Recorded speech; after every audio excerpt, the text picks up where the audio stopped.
पुरतशद्दुद एहतजाज के 22 दिन बाद लेह और करगिल में एक बार फिर से धारा 163 को हटा दिया गया है।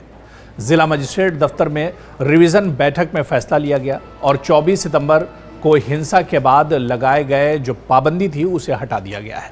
यानी अब पूरे लद्दाख की बात करें या ख़ासतौर से लेह और करगिल की बात करें, अब हालात धीरे धीरे पटरी पर लौट रहे हैं और यही वजह है कि अब कर्फ्यू का दौर ख़त्म हो चुका है। इंटरनेट पर जो पाबंदी थी वो हटा ली गई है और दफ़ा 163 जो पूरे लेह और करगिल में लगी हुई थी उस दफ़ा को भी एक तरह से वापस ले लिया गया है। हम दरअसल अब लद्दाख के जो मौजूदा हालात है उसे समझने की कोशिश करेंगे, क्योंकि हमारे जहन में ये भी रहना चाहिए कि सोनम वांगचुक अभी भी जेल में है और इसके अलावा केडीए की बात करें या दूसरी जो तंजीमें हैं लद्दाख की, वो लगातार अपनी मांगों को लेकर सरगर्म हैं। तो लेह, करगिल और मजमूई तौर पर लद्दाख की मौजूदा सूरत हाल बहुत अहम और नाजुक मोड़ पर है। सोनम वांगचुक जेल में है, अवामी एहतजाज और दफ़ा 163 का निफाज और फिर इसकी वापसी, ये सब लद्दाख के सियासी और समाजी मंजरनामे को नए रुख एक तरह से दे रहे हैं। अब लद्दाख में कर्फ्यू ख़त्म हो चुका है, कई अफराद को रिहा भी किया गया है, हालात पटरी पर लौट रहे हैं।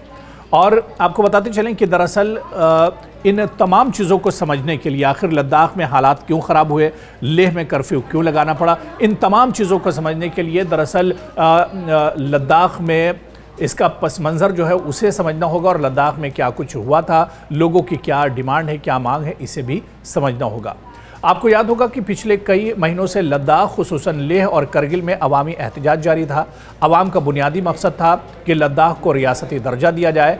आइन की छठी शिक यानी 6 शेड्यूल के तहत कबायली इलाकों का तहफ़्फ़ुज़ फराहम किया जाए।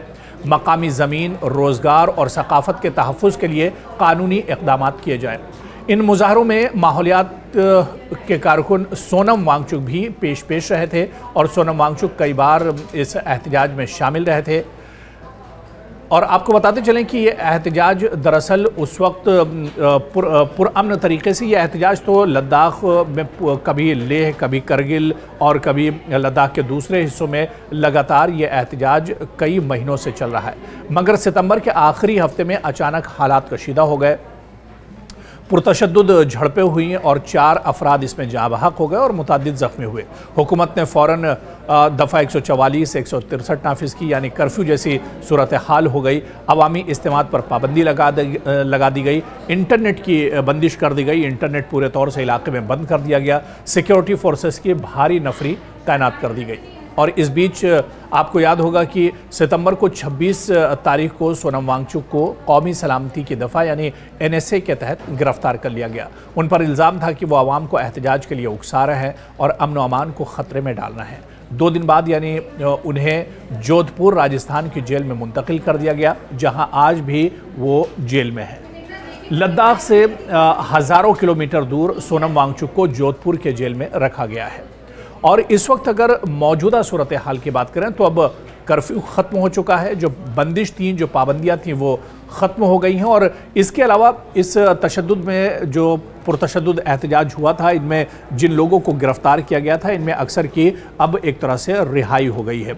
लेकिन ज़मीन पर अगर सूरत हाल देखी जाए, हालात अब बेहतर हो गए हैं, अब बाज़ार खुल रहे हैं, लोग अपनी सरगर्मियों में, रोज़मर्रा की जो सरगर्मियाँ हैं उनमें एक तरह से मसरूफ़ हो गए हैं और इसके अलावा अब कोई एहतजाज और प्रोटेस्ट नहीं है। लेकिन अगर अंदरून खाने की बात की जाए और इसके अलावा लोगों से अगर इन तमाम हालात के बारे में पूछा जाए तो बज़ाहिर ये एक तरह से ज़ाहिर होता है कि कहीं ना कहीं लोगों के अंदर एक नाराज़गी है, एक गुस्सा है और ये एहतजाज दिखने में तो एक तरह से ज़रूर ठंडा दिख रहा है लेकिन थमता हुआ नज़र आ रहा है, लेकिन लोगों के अंदर अभी भी नाराज़गी और ख़ास तौर से सोनम वांगचुक को जिस तरह से गिरफ़्तार किया गया या मरकज़ी सरकार की तरफ से जिस तरह से वादे पूरे नहीं किए गए, इसे लोगों में अभी भी एक नाराज़गी कहीं ना कहीं बाकी है। और अब आप देखिए कि अक्टूबर के वस्त तक अगर बात करें, यानी कि अब इस महीने की बात करें तो लेह और करगिल में दफ़ा 163 जो लगाई गई थी वो हटा ली गई।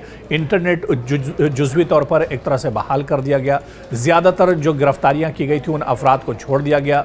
रोज़मर्रा की ज़िंदगी बहाल होने लगी है, बाज़ार खुलने लगे हैं।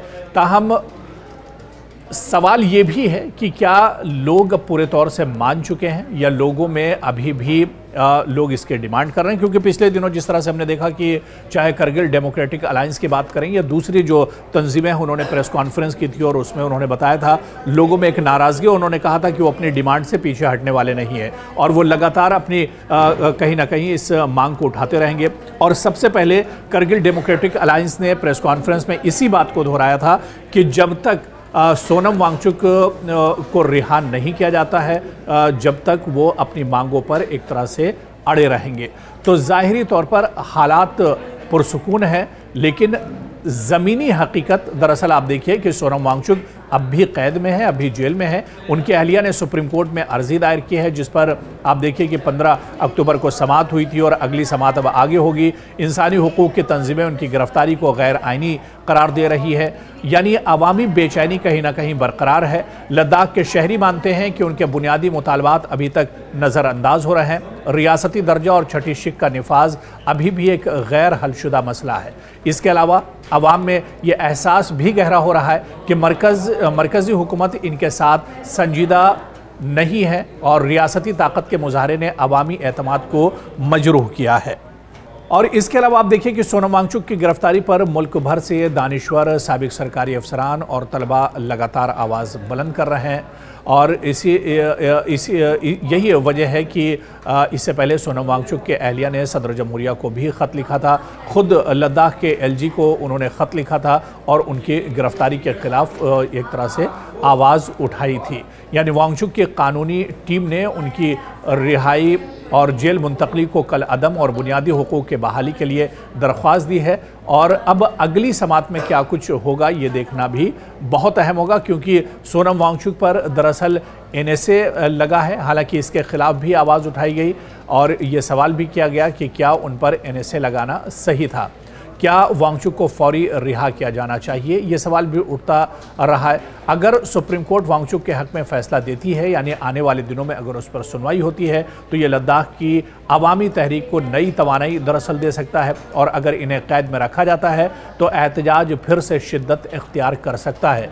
कई माहिरीन का भी ये मानना है कि दरअसल जो दिखने में 22 दिनों के बाद हालात अब बेहतर दिख रहे हैं, लेकिन अंदर खाने कहीं ना कहीं लोगों में एक नाराज़गी है और ये एहतजाज एक बार फिर से शिद्दत इख्तियार कर सकता है। ये एहतजाज एक बार फिर से फूट सकता है और लोग एक बार फिर से बड़े पैमानों पर सड़कों पर उतर सकते हैं, क्योंकि मरकज़ ने जहां पर अभी तक मरकज़ बातचीत करने के लिए तैयार ज़रूर है, लेकिन मरकज़ ने लद्दाख के अवाम की कोई बात अभी तक नहीं मानी है और सिर्फ बातचीत का ही दौर चल रहा है। हालांकि KDO और दूसरी तंजीमें उन्होंने साफ तौर पर ऐलान किया है कि जब तक सोनम वांगचुक की रिहाई नहीं होती है वो एहतजाज जारी रखेंगे, लेकिन इस मुद्दे पर मरकज़ के साथ कोई बातचीत नहीं होगी। तो लोगों में एक नाराज़गी अभी भी बनी हुई है। अब देखना ये बहुत अहम होगा कि क्या लद्दाख के लोगों की जो डिमांड है, जो दरीना मांग है, जो साल 2019 में 370 हटाने के बाद जब इसे यूनियन टेरिटरी बनाया गया था, उसके बाद से